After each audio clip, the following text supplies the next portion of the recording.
प्रदेश में जो नौजवान हैं गली गली में घूम रहे हैं, वो पर्ची काट रहे हैं राम मंदिर निर्माण के लिए, आप सड़क पे धूप में बैठे हुए हैं यहाँ पर किसानों के साथ में। अरे गली गली में शोर है, आप जो कह रहे हैं गली गली में शोर है, भाजपा वाले चोर हैं। क्योंकि ये समझिए, यही प्रधानमंत्री वो कोरोना काल में प्रधानमंत्री राहत कोष का पैसा खा के बैठ गए, तब उनको वो नहीं दिखा जो चंदा के नाम पे ये घोर वो कर रहे हैं। आपके घर पहुंच कर जो भगवान है, इंसान मानते हैं ना भगवान को। अरे ये पार्टी तुष्टीकरण करके आप समझिए, ये हिंदू मुस्लिम को आप हमारे घर पे चंदा, हम हनुमान गढ़ी जाते हैं, राम मंदिर जाते हैं, अरे हम भाजपा वालों को चंदा क्यों दे?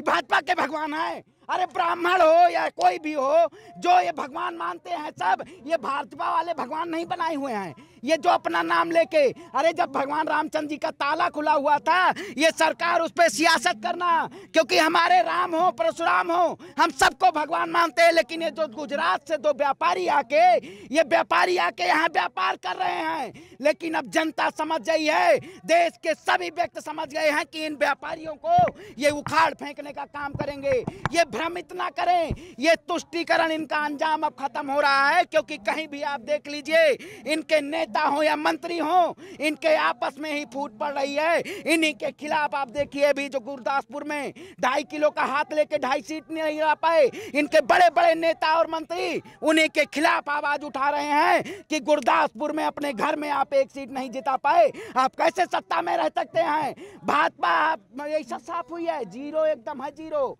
तो ये शुरुआत है, यहाँ से झांकी है।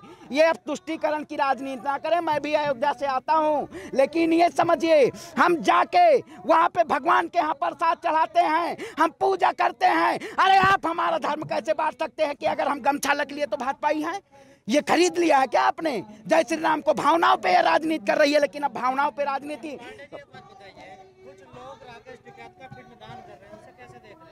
देखिए, ये सरकार जो वहां बैठे हैं, ये पिंडदान अपना कर रहे हैं। ये मौत आप समझिए, एक सरकार थी मौजूदा में, वो यहाँ पे अपने हाथी बना दिया था। तो ये जो भाजपा ले लोग हैं, ये अपना अब की बार भाजपा का अंतिम संस्कार, ये अपना ही खुद संस्कार कर रहे हैं। ये सरकार हमारा कैसे, अरे जो किसान देश के अन्न उपजा के किसान सबको रोटी देता है, उसका आप कभी नहीं कर सकते। क्योंकि प्रति व्यक्ति बाबा को दुआ, जो खाएगा बाबा के उपजाए हुए हमारे अन्न को, वो सब लोग आशीर्वाद देगा। ये अपना अंतिम संस्कार कर रही है सरकार। हमारा संस्कार अभी अडिग है, लेकिन सरकार के अहंकार को झुकाएंगे, और सरकार अपना अहंकार झुकना पड़ेगा। किसानों के कदमों में सरकार झुकेगी। अरे हम तो ब्राह्मण है, जिए भी खाते हैं, मरे भी खाते हैं। जाकी रही भावना जैसी, प्रभु मूरत देखी तिन तैसी। इनको मूरत पंजाब में दिखा दी गई है। ये बंगाल और असम पहुंचेंगे, वहां से भी इनका सुपड़ा साफ हो जाएगा। क्योंकि अब ये मूरत जो है, ये मूरत देश की कौन है? किसान है, युवा है। ये लोग मूरत हैं, ना कि भाजपा के बैठे लोग। ये तो कहते हैं आप पेट्रोल का दाम रोज, हाँ ब्राह्मणों के लिए। अरे ब्राह्मण, हम जो ब्राह्मण है, देखिए पूजा हम भी करते हैं। ब्राह्मण में कई वो होते हैं, कुछ पूजा करते हैं, कुछ निमंत्रण खाने। नहीं, देखिए उनका वो हुआ, जैसे मैं पैसा देता हूं, आपको दक्षिणा देता हूं, आपके यहाँ पूजा करवाने आता हूं। प्रधानमंत्री नरेंद्र मोदी जब राम जन्मभूमि पे गए, राम जन्मभूमि के पहुंचे वहां, तो यहाँ भी ब्राह्मण उनकी पूजा कराया था। लेकिन ये जो पिंडदान कर रहे हैं, पैसा जैसे हमें कहते थे कि 500-600 रुपए बुला दे के यहाँ पे किसान को बुलाया जा रहा है। तो ये अपना प्रचार, अपनी सरकार बचाने के लिए, ये सरकार किसी भी उस पर हद तक गिर सकती है। ये सरकार गिरने का काम कर रही है। जो वहां ब्राह्मण है, वो असली ब्राह्मण नहीं हो सकते। आप उनका जाके उनका देखिए कि वो कौन से ब्राह्मण है। पत्रकार महोदय, मैं आपसे कहना चाहता हूं, जो ब्राह्मणों ने पिंडदान दिया है, उनका जाके आप चरित्र पूछिए कि कौन से ब्राह्मण है, वो कौन से ब्राह्मण है, उनको पूछिएगा जरूर आप। पांडे जी, दिल्ली में मर्डर होता है रिंकू शर्मा का, तो 1 करोड़ रुपए इकट्ठे हो जाते हैं। उत्तर प्रदेश में 3 बेटियों के साथ में मर्डर कर दिया जाता है, उस वहां कोई जाता ही नहीं है। देखिए, जिस व्यक्ति का जो चाय की पार्टी थी, चाय के नेता चाय से शुरुआत किए थे, लेकिन कुकीन पे आके खत्म हो गए। उन्हीं के नेता, अब रिंकू शर्मा, बंगाल में चुनाव है, जो ये पहले दिन से करती आ रही। जब दिल्ली में चुनाव था तब सीए एनआरसी का बंदों को भेज के दंगा कराई। ये सरकार साजिश कर रही है, ये दंगा करवाने की साजिश कर रही थी कि अगर कोई भी व्यक्ति, आप समझिए यही व्यक्ति हमें आंदोलन में जब मियां खलीफा का ट्वीट आया था, यही कपिल मिश्रा इतना आप सवाल से क्यों भाग रहे हो? नहीं सवाल से हाँ सवाल ये है, हाँ अगर रिंकू शर्मा के लिए 1 करोड़ रुपए इकट्ठे हो सकते, मांग हो सकती है यहाँ पर, तो अगर यूपी में किसी दलित बेटी या दलित के साथ होता, उसके लिए क्यों नहीं करते आप लोग मांग? अरे मांग कैसे नहीं, आप हाथरस की बात करिए। जो सरकार, जिसके लोग प्रशासन को हटा के, जब उस समय घटना होती है, भाजपा के जो बाबा बैठे हुए हैं, इनको मठ में बैठना चाहिए, लेकिन ये शासन कुर्सी पे बैठे हुए हैं।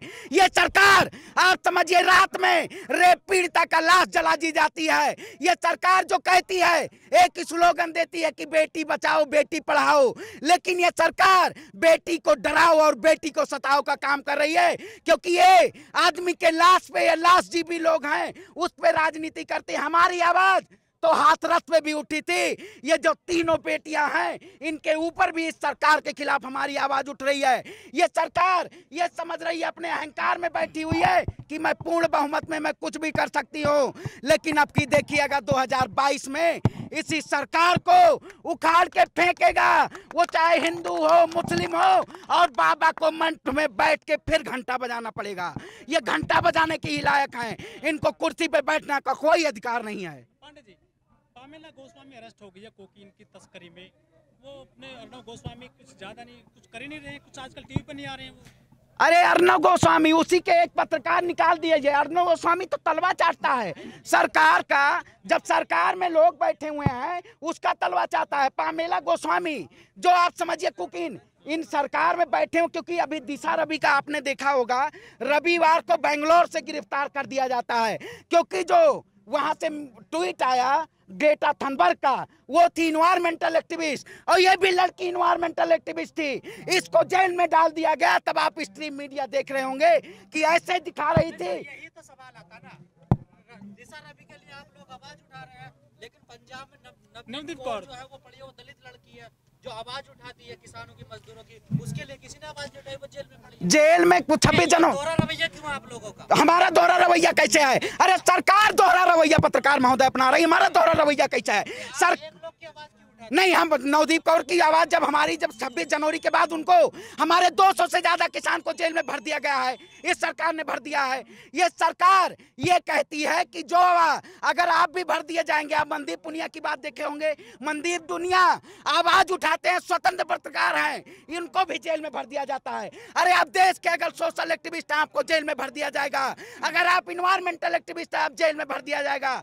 ये भाजपा सिर्फ और सिर्फ ये कहती थी हम राष्ट्रवाद है, लेकिन सबसे बड़ी देशद्रोही पार्टी ये मौजूदा भाजपा सरकार है।